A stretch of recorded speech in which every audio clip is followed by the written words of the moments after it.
Hey everybody, what is going on? I hope you guys are all doing well and welcome to another tutorial video. In this video, I'm going to be showing you guys how you can extract or export your WhatsApp backup from Google Drive. So let's get right into it. Now, there is a way using Google Drive, which I will show you guys. However, it doesn't work for me. It might work for you.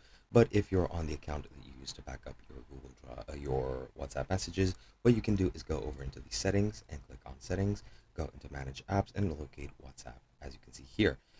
If you click options, there might be a option for you to export. As you can see, I only have the option to disconnect from Drive, and I'm not sure why that's happening, but it is what it is. But that could happen for you, and you could be able to extract it.